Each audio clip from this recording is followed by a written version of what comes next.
Welcome to the Culture and Leadership Connections podcast. If your job involves working with or influencing people's behavior, this podcast offers invaluable insights into what makes people tick. Through personal interviews that are thoughtful and surprising, we explore the full range of the roots to people smarts that can help you make or break your own career. My name is Marie Gervais, and with a PhD in culture and learning in the workplace and my own cultural journey, I bring the mysteries of human beings at work around the world to you. Through conversations with very diverse people, examining the groups they were born into and the ones they chose to belong to, my podcast takes a deep dive into why people do what they do and how they belong. Hone your skills to manage others and to be a better human being at work with the Culture and Leadership Connections podcast. And now for today's episode. Today I want to feature Danielle Gagnon's shout out from FanList. After listening to our interview together, Danielle went straight to our podcast page on the shiftworkplace.com website and clicked on the support the podcast link and left this awesome message. Thank you so much, Danielle, for your compliments and for your support. Here's Danielle. Hello, my name is Danielle Gagnon. I'm the co-founder of Agile Leader Academy, and I was the guest on episode 105 of Marie's podcast. I just wanted to take a moment to emphasize what a tremendously insightful experience being interviewed and having a dialogue with Marie was on the show. And when I re-listened to it, I realized the potential for listeners in the way that Marie interacts and the potential for listeners to glean insights into their own experiences, because Marie brings a unique lens, that of the groups to which we belong. I don't know of anyone else who actually takes this approach, and it creates really a deeper understanding of one's own journey. So highly recommend the program, highly recommend Marie. Just a very incredibly insightful experience for me as a guest.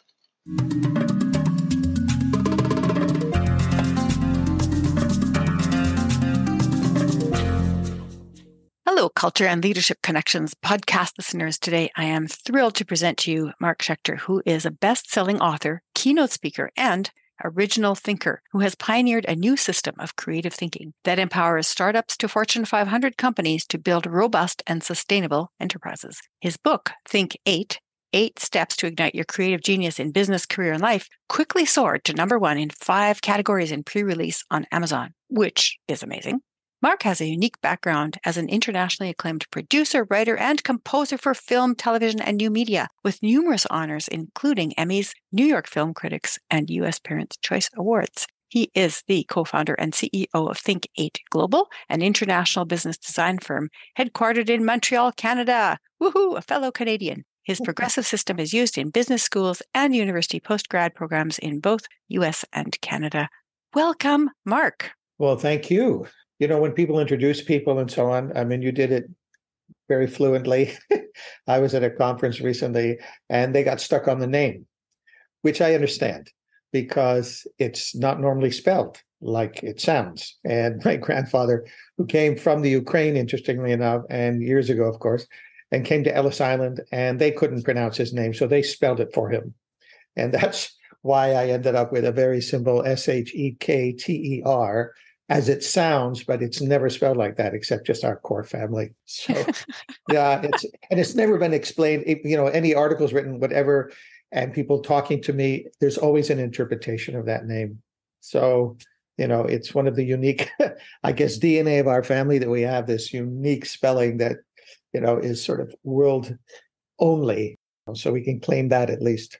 Yeah, your claim to uniqueness fame. Absolutely. Although that is a common story. Many people's, coming into any other situation where the others are not familiar with their names and the way they sound, just automatically go ahead and change them, whether they like it or not, and it becomes the new norm. Indeed. Yeah. If you read the Book of Negroes, that's how the book starts out. Yes, and I actually went to the lectures that he does, saw him talk, and it was very compelling. Yeah, stunning author. And I think that's one of the canon of the century books. At any rate, back to you.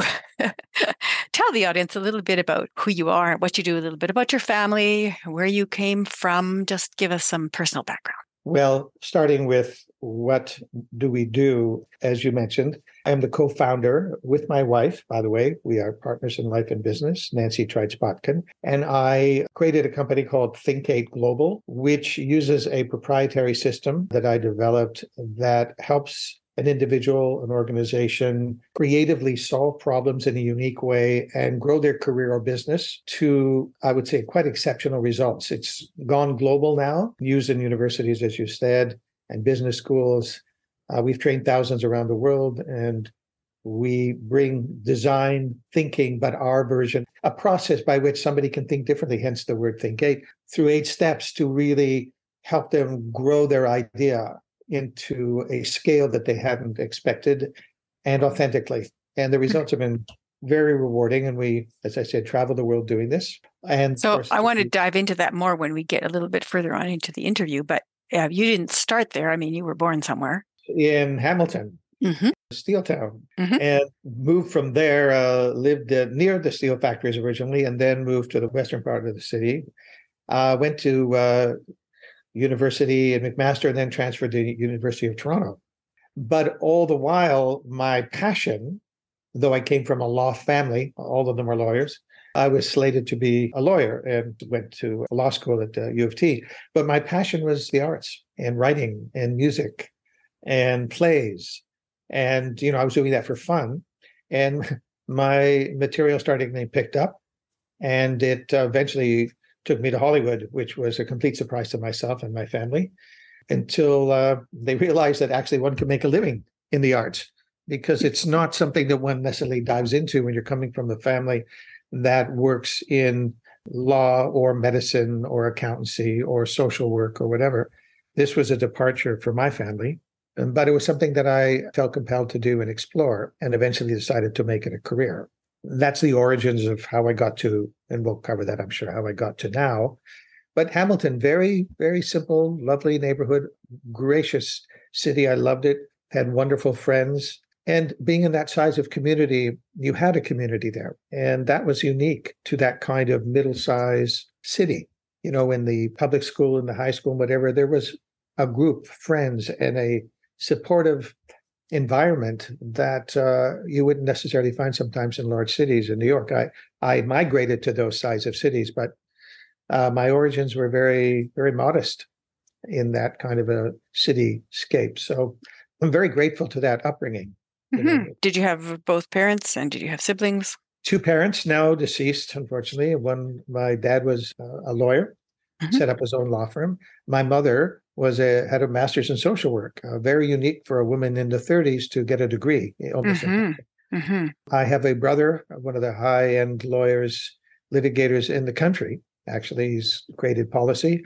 I'm the oldest, and my brother then, my sister follows, was head of social work at Toronto General, went into health at George Brown College. They built this beautiful multidisciplinary medical center that she was vice president, and helped her design in creating that. Very, very brilliant woman. And my younger sister got in the arts as well, Rona. And she was a performer, been in movies, singing, extremely talented. So all of us went our ways, very unique. Growing up in a city, when nobody moved to Toronto until much later. And eventually all of us did. No slight on Hamilton, but I felt at that time that we really needed to, from a career point of view, move to a larger city and a larger setting. So, and my parents, I have to bless them, my mother was amateur theater and directed. So I had that in my blood, and but decided social work was her calling. And then my father was a musician and paid his way through law school, playing in bands, clarinet and saxophone. So growing up, I had the drama exposure, watching my mom do these amateur plays and so on. And of course, I eventually followed in the music side and formed my own band and started playing and just loved music. And I feel very fortunate because I had his era, because I would listen to big band and anything everywhere, jazz, and had a real vocabulary for music, and could go in and sub, as they say. Somebody would call, I need a piano player. That was my instrument. Can you play so-and-so? I knew the standards. I knew the rock and roll. I knew the folk singing, whatever. So I was very blessed with parents who had an appreciation of the arts, but recognized at their time and place, it wasn't going to provide a living. Coming out of depression and all of that, it just wasn't something that they could count on to raise a family. But they would have pursued it, I imagine, otherwise, had times been different. But they followed their own heart, and served us well and provided beautifully. But, that was the upbringing, and it was a very rich upbringing. Very grateful for that. Sounds like a really fertile ground for you to grow your talents in. Definitely. And along with that, and I think you and I can appreciate this mostly when people look at careers and so on, it's not a solo job. You are so mentored, helped, encouraged. And I credit, a very seminal moment in my life as I was at summer camp. And I spent a lot of time at summer camp and eventually wanted to become music and drama director to summer camp. Seemed a natural thing from going from a counselor to working in the arts at camp. And I auditioned. I was a counselor at this particular camp, and I auditioned. And I was 16, and they said, "You're very talented, but you're too young." And that was rough for me because I said, what has age got to do with it, And my dad at the time, and it was something that carried me through my life, he said, "Don't worry, you're a free agent." And I thought, what does that mean exactly? He said, "You have your choices. Somebody somewhere will appreciate what you do. You just got to follow what's true for you." And he was right. And that was probably one of the best simple piece of advice. I've had several of those moments, very seminal, but that was profound because you could sort of stew and get into some regret and be grumpy about it. But he said, "Hey, there are other options. You're a free agent." Yeah. A free agent, and you have options. Yeah. Of course, when I became a professional writer, I understood what that word meant even more clearly with the freelance world. But that was a very profound and very simple piece of advice. That actually leads right into the question that I wanted to ask you about incidents from your childhood that would be from your adolescence that marked you. Is there another incident from when you were younger or older that you think was formational for you? Well, I think along the lines of, we don't do this route alone. When I look back, I feel coming from Hamilton, where people would say, "Who's coming from Hamilton?" But boy, I can list people from Hamilton. I was the first, and I'll come back to that thing, the first to break through from Hamilton, because I was followed by people I helped mentor out of Second City, Ivan Reitman, Eugene Levy, all these people that became whatever. I was the one that broke through, and they said, "Well, if Mark can do it, I can do it." Now, you could take that two ways. You could say, you don't have to be that talented. But what they meant was that I kind of pioneered and broke through, and Hamilton suddenly was on the map. And also Winnipeg, and, centers that sort of took over Hollywood and show business and so on. There's a lot of Canadian talent down there. And Winnipeg is still where a lot of things are shot, and that's where all the sets are made. It's amazing when you find these things out. Well, it's true. And in that regard, as far as profound moments, it may sound disrelated, but I love basketball, running, very athletic. And a gentleman at our community center, name is Max, and he recognized that I had talent as a basketball player, and he put me in. That old coach put me in. Mm-hmm. And people like that who recognize it, and I became an all-star basketball player. People open the door. The same with music. I had music teachers who said, there's something about your piano playing. And they introduced me as a young and upcoming concert quote pianist. I didn't know I was being groomed for that, but apparently I was. And people who recognize and take the time to say, I'm going to give you a hand. You got to show up for it. But those people, there's several, I can count in high school, in Hamilton, in my French and German language classes, I love languages, they would invite me to lunch and we'd hang out and they'd listen to my thoughts and ideas.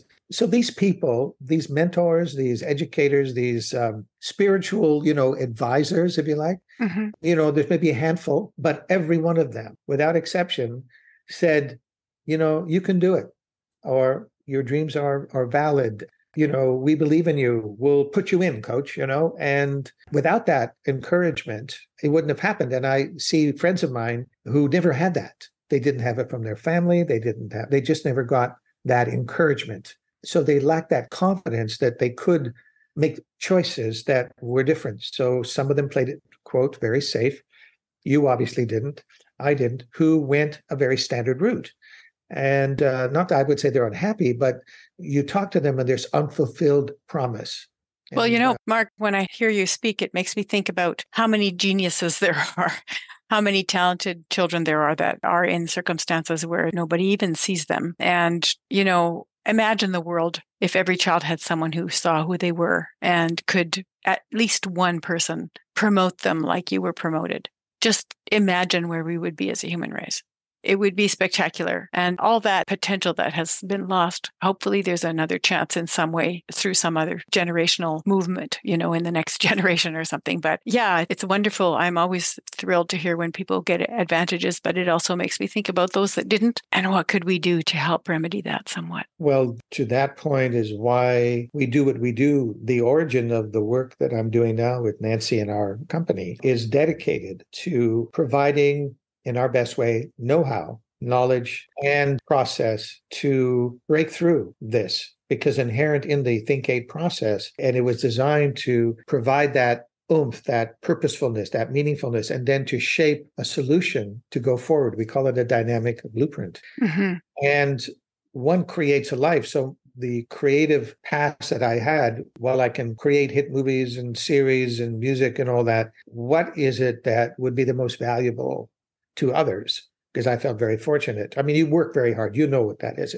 The opportunities are there, but you really have to work. to work. Otherwise, you're not going to make good on the promise that was invested in you. Exactly. And in certain circumstances, like in Hollywood, as I write in my book, it's the red carpet if you have a hit and the pink slip if you don't. It's not kind. Right? No. So you have to do the work. I mean, Malcolm Gladwell and people like that write about the 10,000 hours. I would say I put in at least double that. I'm sure you did. So you work it. But I've noticed that for whatever reasons, good graces, I was able to figure a few things out. How do I give back? And the work that we do now, moving from a very high-level entertainment career to moving over to no less high level in the sense that you create a thing and fortunately successful, but you bring knowledge as you're doing. You know exactly what I'm talking about. You study, and you go, how do I provide know-how? And the book was a way, along with the materials and the courses and everything else that we provide, to say, look, it doesn't have to be a struggle. There are ways to help you. There's a lot of options out there, but it can be easier. But you're going to have to think about it differently. Yeah. And the Think8 thing is really, people have described it as new think. Yes. It is a different way into a problem, i.e. a career, a project, or whatever it is, a relationship, to examine one's purposefulness and value deeply, and then being able to formulate a solution, a way forward. And it has been the driver. Nancy works with women around the world, very targeted, while she works corporately with me as well. Her specialty, her real passion is working with women. Let me get back to your story, though. You were born into some groups, right? Everybody is born into a nation. They're born into a community. Often they're born into a religion or the overarching religious context. There's ethnicity, there's language. You were born into a lawyer culture. So the cultures that you were born into, you already talked about the influence of your mother in amateur theater and your father as a musician. But what other things have influenced your sense of self and culture now that you draw from? Well, I into a Jewish environment, Hamilton had a very small Jewish community compared to New York and whatever. So that community by its size is very modest. And all the events, the socializing, the bar mitzvahs, the weddings, and so on, the sports, the community centers are very community-based. You're dealing with people who set them up. My dad and mom being one, who were very instrumental in the community to build community centers and provide a place for Jewish children for summer camps and education and sports and so on, alongside of, not exclusive of the day-to-day public schools at all. But there was that sense of belonging and community. When you grow up and you move into other communities, you realize the value of an Italian community. We had friends from the Italian community, the Greek community. Hamilton was quite multinational early on. And so in my neighborhood, it wasn't a Jewish neighborhood growing up. I was hanging out with everybody. I even had a gang, such as they would call it, not destructive or weird, but, you had a group. And there was no them and us. That just wasn't there. That was the value of a small community. You kind of worked together, grew together. And when I think back on it and so on, what is lacking, and you know this so well in the larger centers, is that you don't get that integration of cultures. You don't get that sharing. It's the other. But I didn't grow up with the other. Jewish, non-Jewish, whatever. I would be invited to Christmas parties. They would come over to celebrate Hanukkah and everything. I mean, it was just the way it was. And we introduced each other openly to our cultures, to the food, very common thing, sharing food, picnics and school outings. And so who knew about the other? I think that's one thing that in Canada, that's not always like that. Quebec and Victoria are the exceptions, but we don't have gated communities, and people might settle in an area where there are more of a certain culture or religion than another, but typically it's mixed. So you have the opportunity to associate with and meet people who are not from your own background. And you may or may not take advantage of that, but that opportunity is there. Whereas if you're living in a gated community or in a ghettoized community, that option isn't there.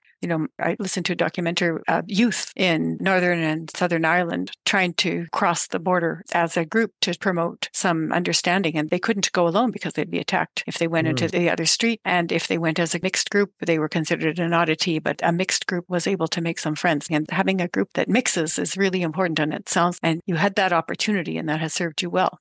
Very much so. I mean, there were Jewish camps, non-Jewish camps, Boy Scout camps. But the intention there was we would go to these camps. They'd come to us. We'd play baseball games. I mean, there was a lot of commonality around sports and music. I mean, music has no bounds. Where I would play in bands or gig, the musicians, black and white, it didn't matter. It was just common ground. And the same with sports. There was no them and us. Those were your teammates. Those were your bandmates. Hamilton was rich that way because it was already quite an ethnically mixed community. That's definitely influenced the way that you are now. What about being an adult? I'm sure at the level of entertainment that you were at, there's a whole other culture there, right? But there would have been other things too that you chose to belong to. And those cultures have also affected how you see yourself in the world. Can you think of a couple of incidents that would be really interesting for us to hear about?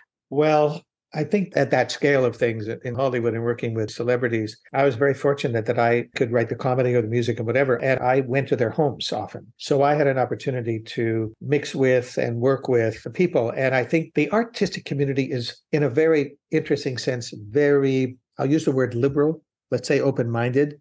Talent is respected.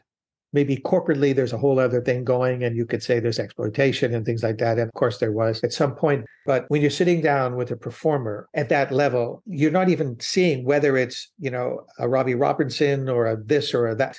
There was no like, oh, he's Indigenous, she's not, he's black, he's white. There was no color coding. You sit down in a studio, and the culture that I had there was one of respect for merit and contribution. And you had to collaborate. You don't go into a studio in a session, you can't be solo. You got a band there. You got singers there. You don't see the color. I don't even think of it. You don't see the background. They're just there. Well, now, you particularly would not have seen it because you're a white man. Well, you're not experiencing it the same way. True. And you're not the first person who said that to me. In the music and performing arts communities, there's an awful lot of respect for talent. People's merit is seen, even though it may not always be rewarded, but at least it's seen. It's like you started with that when you were younger, and then you emerged into it in a different way when you went into the entertainment business at a larger scale, right? Because when you were growing up in Hamilton, everybody was mixing together and getting to know each other and enjoying each other's company and participating in common interests. But now you have the same thing, but it's different, it's scaled differently. But what would be a unique incident that you can think of that comes to mind at that time? The ones that mostly come to mind are the ones in a professional association where you're dealing with a cultural phenomena.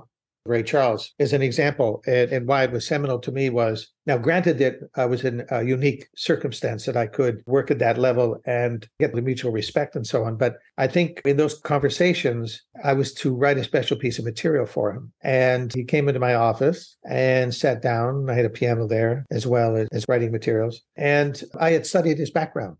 And I always attempted to do my homework whenever I was working with people from whatever background. And I had a great sensitivity for a gentleman who came from those roots. And by the age of 7, his sight had gone. Yeah. And what would that life have been like? Never mind blind, but also coming through where you could perform, but you couldn't be seen. Be seen. Yeah. Exactly. Perform in the pit, perform behind the curtain kind of thing. Behind the curtain or stay in another room, you show up and you leave. So to your point of being seen, where I became sensitive to, and subsequent to the work that we do now, I've done a lot, and we can talk about that in terms of like giving everybody that opportunity. But what I was tasked to do was to write something for him. And normally you would just write kind of a medley of his hits and all. But I actually looked at the man and had a little more sensitivity and appreciating the route that he had followed, like the Sammy Davises and all these people and anybody of the Black community, because that was specific to him. And I went, Mr. Charles, I said, he said, what are you going to write for me? You know, because I hear you can do these kind of things. I said, well, and I just, top of my head, I said, I want to show the world you can see. And he chuckled. And what I did with him is that I had him sit at a piano with reflective glasses on. And his band was distant from him, and there was his orchestra. And I put a camera on each instrument, each musician. And those single cameras each had a monitor of that musician. Those monitors were placed in front of him. And as each entered the song, in his reflective glasses, you can see each musician come to life. He would be playing, and suddenly the drums would, you know, and then the sax and the trumpet and whatever. And the band and the music was in his eyes in these. What a fabulous idea. And I love this idea. Yeah, and it blew people away, blew him away, because he said to me, you know, I can see. So here was just like understanding origin, understanding what is it with this performer, rather than saying, oh, let's just do a medley and so on. I was interested in, I don't know if I'm going to call it the struggle, but I was sensitive to a circumstance where people go, oh, Ray Charles, you know what I'd say, all the hits and everything, you know, and I'm going, no. This guy, Stevie Wonder, you know, all these people that many of them came on our shows and stuff. And I had the opportunity, and I go, well, what is it? And then likewise with people from country music, I was interested in the people behind the music. And this is why you could write. That's why you could write, because it's the person that has that impact, person, right? Totally the person. You're sort of putting a mirror on their soul. Well, yes, I talk that way. Some people say, what do you mean? You understand. Yes, because I would look at them through different eyes.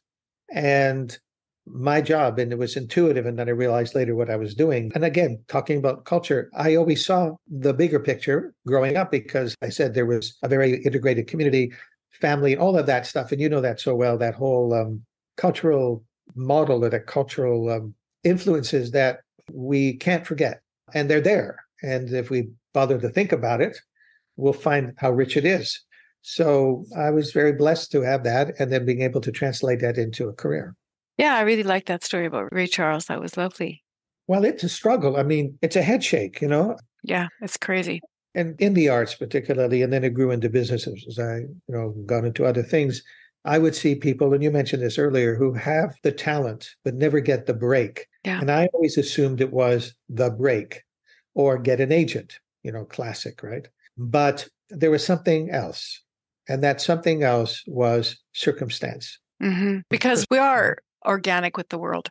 And so we can't influence the societal influences that are around us in a way that can turn to our advantage. We can do some, but depending on who we are and where we are and what we look like and where we come from and how we're seen by society, we can't just brush that off and say, I'm a self-made person. Like when you said earlier, you're not solo, you have to collaborate. I think that that's it, right? That's kind of the secret to everything. And if you don't have those opportunities to collaborate, that's when it's harder for you to develop your own sense of richness and talent, because we need each other to be able to do that. But the way you just described this now, it's like providing an avenue. It's like opening the crack to a door that was closed previously. This idea that we can intuitively, empathetically sense what another person is in a small way, because we can never really sense completely the other person, but enough that that person could respond and say, yes, that's me. That's such a gift. Well, it is. And I think where I wrestled, not professionally, but I guess spiritually, whatever, over the years was how much is circumstance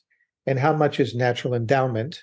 Maybe it doesn't matter. Well, the study of epigenetics. Epigenetics, yes. Mm-hmm. Right. You can have the genes, but you can overcome 75% apparently of the predisposition to this, that, or the other by healthy diet, exercise, and so on. Yes. And more research is being done. What I found and where I landed with my work, and it sounds like with yours as well, is circumstance is there. Where can I help? Do I go and change the societal structure, which I have been involved in policies and various other things, and try my best on that dynamic, but where my focus has been on the individual and equipping him or her, regardless of background, to be more capable, more understanding of their worth, more purposeful in their movement, and give them a process and tool to move them so that they can be free agents like your dad said you were. More choice, exactly. Yeah. Where they can go, okay. And even successful people, you sit down and talk to them, and so many are still going, I don't know if I'm living to my full potential. I lack confidence. I may look like I can go in a board meeting, but I come back shaking. Mm-hmm. And you go, really? This is years later. Doesn't matter the money. They're carrying something. There's so much healing that needs to happen. Oh, yeah. So temperament and personality, you're born with something that people go, oh, yeah, that's Mark. He's been like that forever since he was like a baby. And then others that, oh, yeah, it's something you add on because of opportunities and also about overcoming or not overcoming obstacles that come up in your life. So what would you say you were born with, and what did you add on personality-wise? Well, I'm healthy, and I've always have been just, blessed with good genes. Okay. My parents passed away my dad was almost 100. So I've got that going for me. As far as temperament, I was a very good mediator. I listened well. I even thought one time maybe I should be a rabbi. And then I said, no, I don't think that's or a social worker or a doctor. I kind of like people. I like people. And I was always interested in people. I guess people would say, I listen more than I talk. I know it sounds odd. I'm being interviewed. I have been in negotiations where I'm sitting with my colleagues and I'm listening, trying to be helpful. And at one very significant negotiation where I just sat there and they were presenting us with a solution, and I was sitting there quietly going, this is really, very fair. I didn't want to interject as I was listening. And at one point, the people on the other side said to my partner, well, obviously, Mark hasn't said anything. He looks quite serious. I guess he's not happy with the deal. So I'll up it a few points. And afterwards, they left. And Gary, my partner at the time, said, that was brilliant. You just handled it so well. I said, Gary, I wasn't handling anything. I was just really wanting to be helpful and listening and making sure that if I had anything to say, it would be useful. And I went, oh, gosh, where I'm sitting there excited, but the expression wasn't coming through. And I realized that I don't have to be the center of anything. So as I grew older, it served me well, but genuinely because you can try to be interesting or interested. Yeah. So you learned that. Always interested. Yeah. Always like, teach me. How did you do that? How did you get there? What was that like? And how do you do that? Yeah. And sitting down, literally, I would hang out. When I got my job at CBC, I was going to college for my degree and I got to hang out. I said, let me just watch. And they said, okay, sure, hang out. But I got the job because I sat outside the head of Variety Television office until he met me. And he said, so why should I be talking to you? I said, well, I write great camp shows. But I also had a song on the air at the time. And he went, all right, you seem to have the curiosity. And so for a year, while I was going to university, I hung out in all the studios. I was paid a few bucks to watch and apprentice, and went to studios, went to the tapings, went everything. How do you do that? What is that? How do you turn that on? Whatever. Yeah, that's how you learn to perfect your craft, really. Yeah. And one thing that Canadians do well, bless us, is that when we go to places like Hollywood and they try to pigeonhole us and say, oh, you're a writer, you write comedy one-liners. You go, yes, I do. And then who does the music? And you go, well, I do. Well, then who produces? Well, I do. And then how many people are in your writing group? 12, 10? No, just me. And on and on. And they're going. And then I've had agents go, what is it with Canadians? They do everything. I said, well, that's what happens when you're in a small town country. Yeah, we have to. You have to do all the roles because we don't have billions of people that we can pull in at any moment. When I landed and got the job down there, I got called down and I was scouted, show up at the office, say, come for a meeting. And I show up and there's 11 other writers. And I'm going, now what do I do? I said, oh, these writers, why so many writers? And the secretary was very kind and said, well, this is the writing people. They're chosen from all over the country. Some are Emmy winning, da-da-da-da-da. And this is the writing team. And I went, team? And then I said, well, why are we here at 9:00? Why don't we just send it in like I do at home? And they go, what do you mean send it in? You come at 9, you work till 5, you pitch. And then if there's studio time, you're at the studio from 8 till 3 a.m. And I went, it's a job? And she said, yes, it's a job. So I went, oh, I get it. Now, fortunately, with all the background, I knew all these different departments, but it's a job. But Canadians have that ability. We just go with it. And we just knew and had the exposure to everything. So nobody could pigeonhole us very well. Mm-hmm.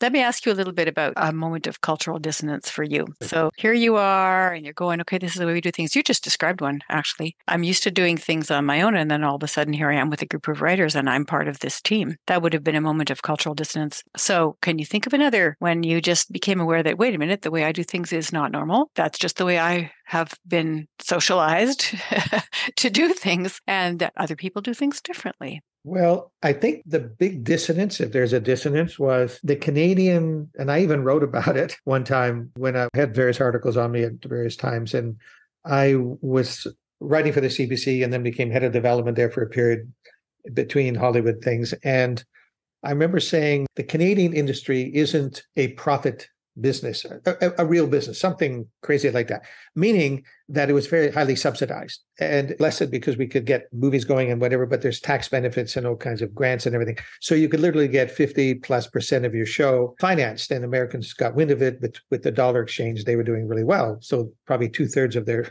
show budget could be financed by Canadians. It built our industry, plus point. But when I went to the States, there is no net, and it's all business, and there are no tax breaks, which means that the professional ethics, and that was the sphere at the time, the American dream, you just work hard and merit should be rewarded. Well, we know that's not true in every case at all. But when the dissonance was coming and sitting down in that first meeting, because we met that morning I'm talking about, and at 5:00 that night, was the dissonance part where I'm there, and there was a lecture by the two producers. There was 12 of us in the room sitting in a semicircle, and they were saying, this is the big time.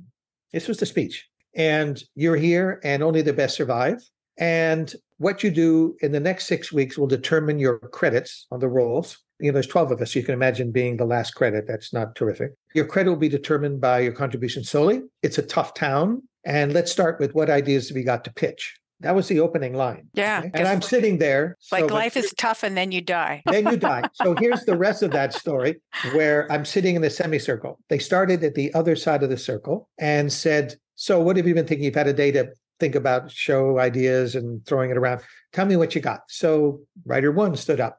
And they were all, by the way, about 10 years my senior and up. I was like 23. And they went, okay, so what do you got? And they said, well, da-da-da, funny. This was comedy bits. And the producer said, oh, interesting. Took the paper, took a lighter and set it on fire and threw it in the wastebasket. Yeah, lovely. And said, next, went all the way around and every one of the ideas were burned. And they came That must have been so nerve-wracking. No, but here's the thing. The dissonance worked in my favor because I'm quietly laughing because in my innocence, I think that this is a shtick. I think this is like, funny. So I'm not laughing out loud, but I'm thinking, I'm from Hamilton, come on. And then in Toronto, and I'm going CBC, where I was sort of weaned. Okay, we're doing, and nobody's anxious, and it's not life or death. And, you work hard, and, some of these were lifers in there. I wasn't. I was always freelance, of course. And then it comes around to me, and I'm going, okay. And I just went with a crazy idea that I've been brewing. They picked the paper, the lighter, and he turned the lighter off and said, this is genius. And it became the centerpiece of that pilot episode. And I said, what just happened? And I went back to my office, and then the producers came in and said, amazing. And I ended up writing 50% of the first show because I could do the music and the comedy. So I was unique in that way. But the point was, the dissonance was, oh, seriously? Like, this is funny. These producers are really funny. They're really, going to scare the hell out of everybody. They were serious. Yeah. So they were seriously trying to scare the hell out of everybody. And you thought that this was something they were putting on? Is that what you're saying? Yeah, I thought. You thought they were putting this on as like making this kind of theatrical kind of thing? Yeah, they were comedy writers. They had written very famous Emmy-winning comedy writers. And I went. So you thought they're turning this into their next comedy routine. I said, this is really funny. You want to really intimidate quote writers? You burn their scripts.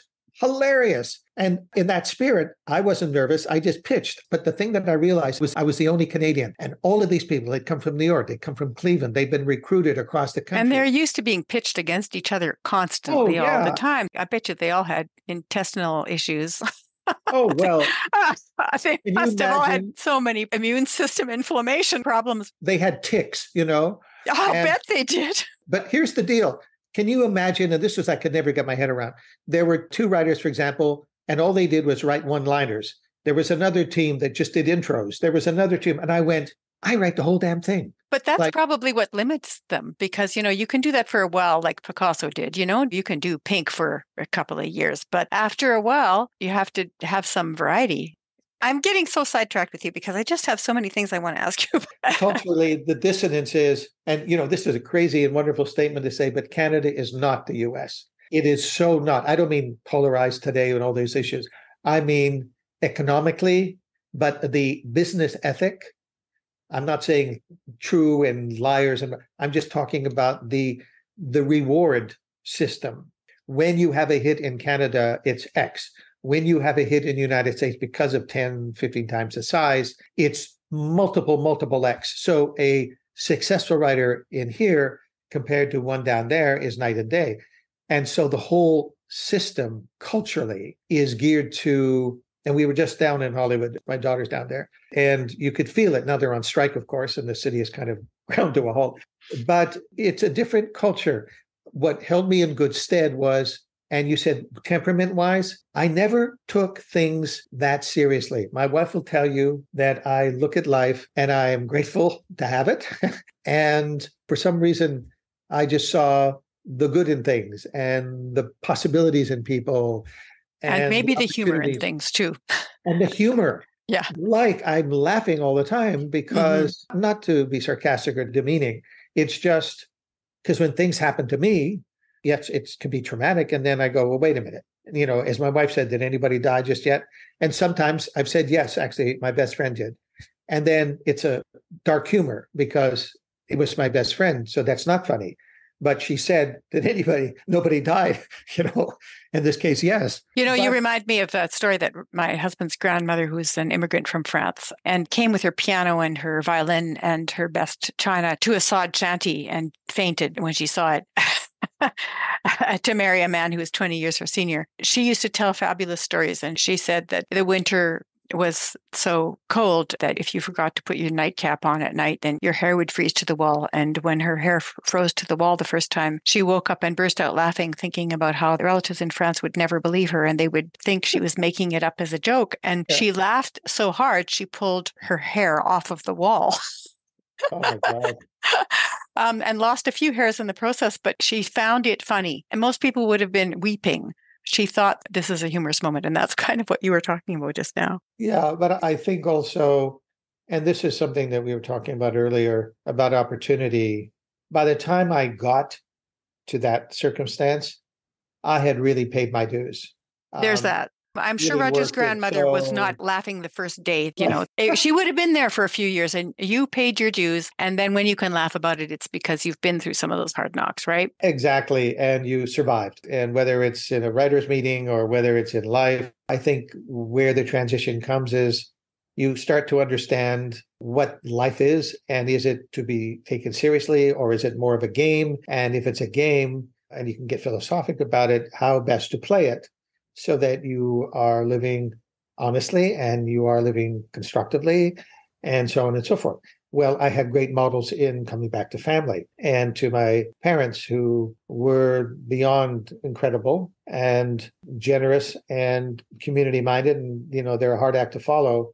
They were just those people. And so there it is. And then you get on with life and then you don't think about it until somebody, I think my wife even, not too long ago said, you're just like your dad or something, or that your dad would. And I went, wow, he would do that. And I never said, oh, I'm like my dad because I pursued something quite different. On the other hand, where did I get those values from? Yeah, the values and the temperament and also the mannerisms and things that all comes full circle. So when people work with you, which they do, what brings out the best in you? What helps you to have this kind of an environment where you feel that you can be totally at your best and you can be a free agent? Well, I honestly believe from much experience, because I've been fortunate to work around the world and with all sorts of industries and people, you can create your environment. In other words, I work with people who are open and interested and open in trying to better themselves. I don't work with people who are unpleasant, nasty, toxic. I've made that choice. So in the environments that I work with, I'm able to bring my best. But the environment is so important, the space, if you like. And if everybody's on that same page and willing and open to do that, then I can really soar. If I'm not performing well, I can spot, and that really happens, and I don't get into situations where that doesn't. I can catch it really fast. I know that there's something off in the environment, and I'll either fix it. If, let's say, for example, if somebody isn't feeling well, let's do it another day, that level. I've walked into people who have a headache and I can feel it. And I go, look, feel better. It's okay. Well, you've come all this way and you've traveled and it's okay. I'll see you tomorrow. But, you're staying an extra day. It's okay. You're important to us. You're important to you and your family. Take the day off, et cetera, et cetera.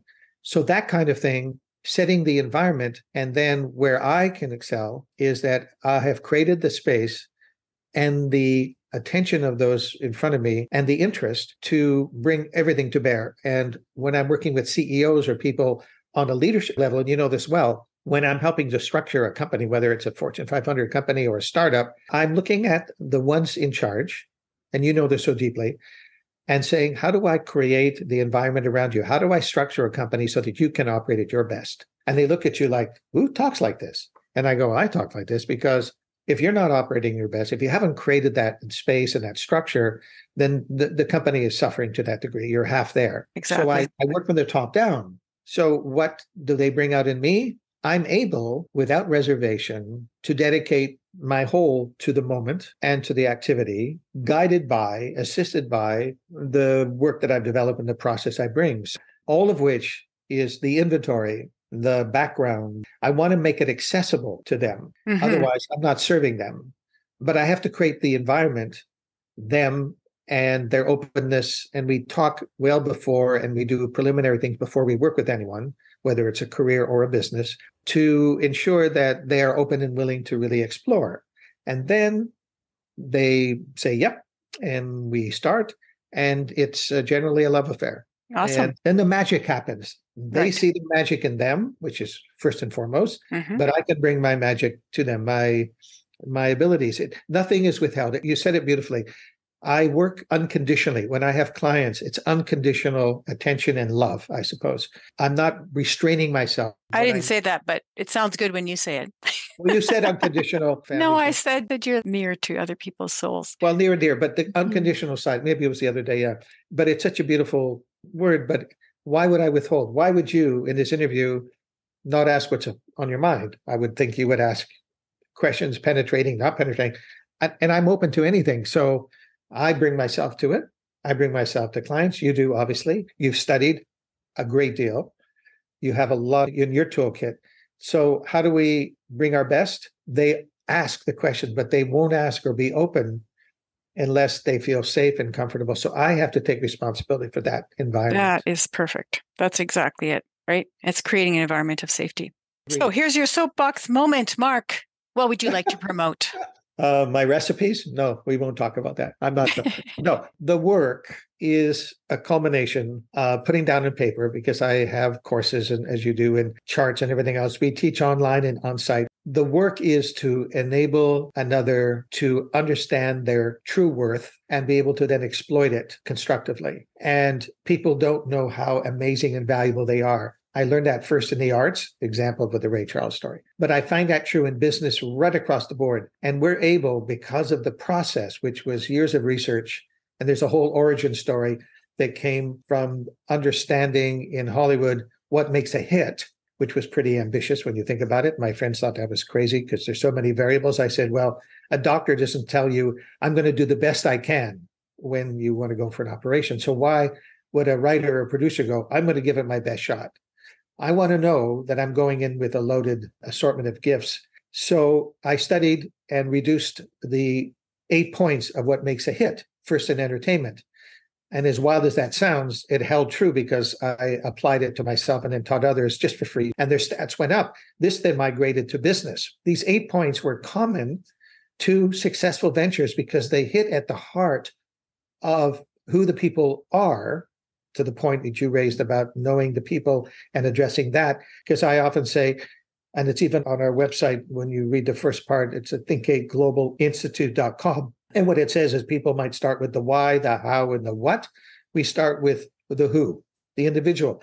And the first 4 steps of the 8-step program are addressing the individual, his or her passionate purpose for doing, motivation, what they stand for, their worldview, how they want to emotionally connect with people. And when that's clear, they have a sense of value. And the last 4 points help them construct, manifest, actualize their worth in the real world, whether it's a show, a business, a career, a relationship, it doesn't matter. And it's gone universal. And the book, available in Kindle and paperback, was embraced immediately. It was a delight. You put a book out because it consolidates all that you do. And I put the book there because we're doing so much in person and online, and people for years and years in university saying, where's the book? Where's the book? Mm-hmm. And I have videos, and I went, okay.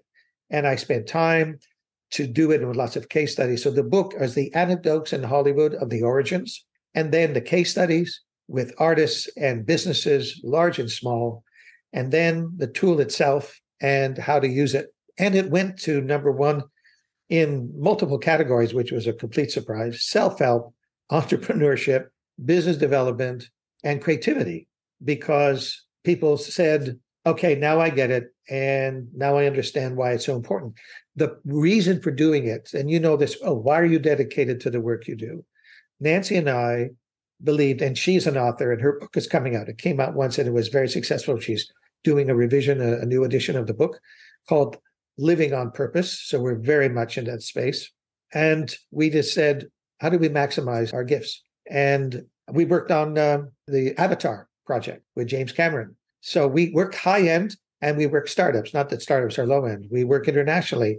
What's the common thing? We're giving people the opportunity through an 8-step process that unlocks their creative potential. The reason I call it a creative genius is that it's inherent. I have learned this and learned this and learned this, except people don't acknowledge it. They've suppressed it. People have told them they couldn't. And we just unlock it, turn it around. But then we give them the solution, the architecture of how to execute on it. Because our definition of creativity, which we teach around the world now, and it's being adopted more and more, is an idea fully executed. How about that for a concept? Yeah. Because it's the done that's a genius. Mm-hmm. You know, you'll learn that in Hollywood. Ideas abound. There's very few productions, right? Yeah, exactly. So, it's like nobody pays for an idea. Right. Yeah. So I say to people, if you want to understand, it's a small price. Read it. If you want to get in touch with me, get the book, get in touch. We're accessible as you are. We'll guide you. Just the book itself will change your viewpoint, I'm quite certain. And go for it. Whether you work with us or not, it doesn't matter. That's the benefit. And you know this so well. You give, you show your courses. You will avail yourself or not, as I availed myself of people who helped me. And it was my choice, always my choice. Mm-hmm. So Mark, put out my best work. I think I want to conclude the interview because we've been at it for a bit. And I really appreciated everything that you've said so far. I just want to make sure that people leave with the idea that they should buy your book, which is called Think8, 8 Steps to Ignite Your Creative Genius in Business, Career, and Life. And that they will be able to find you in the show notes because the information that you provided is going to go into the show notes. So if they're interested in connecting with you, they can. And do you have any closing comments? Only that. Thank you for the questions. Normally people go, so tell me about your book and your success. You've addressed it with, I would call it the origin story, like who we are as people. And that is a treat. So I thank you for that opportunity because, you know, you are what show business, quote unquote, doesn't do enough, if you like. They don't get to understand the who.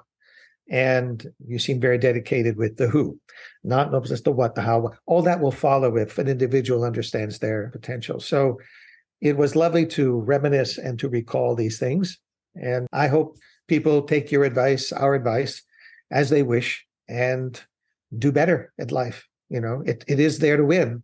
I know that's true. I've worked at it, and you know too. What else can we do, right?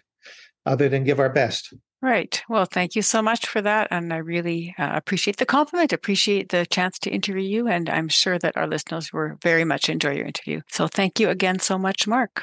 Thank you very much as well. And all the best to you.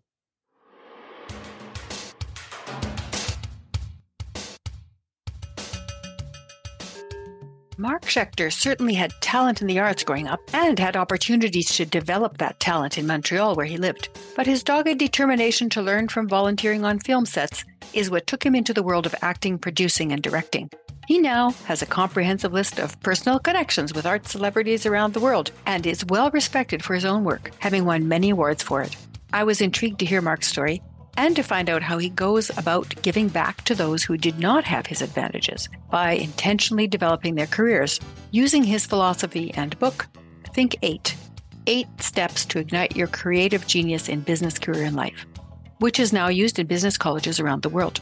Find out how to connect with Mark and with his work on the show notes page of our website. Buy his book and learn how to ignite your own creative genius. If you love this episode, do share it with a friend. Rate and review using the loveofthepodcast.com/culture and leadership link on your phone. And if you are so moved, buy me a coffee with the link on the show notes page. Thank you so much for listening, and may culture and leadership connections continue to guide and inspire your day. Newsflash. Listeners can now interact with Culture and Leadership Connections podcast by leaving a voice or text message on Fan List. It is a fun and quick way to let me know what you liked, ask a question, or leave a suggestion. I will feature some of the voice messages on upcoming episodes. You might be surprised to hear your own voice, but only if you leave a message, of course. So to leave your personal message or your question, go to shiftworkplace.com/podcast and click on the Fan List link to leave it. I can hardly wait to hear what you have to say.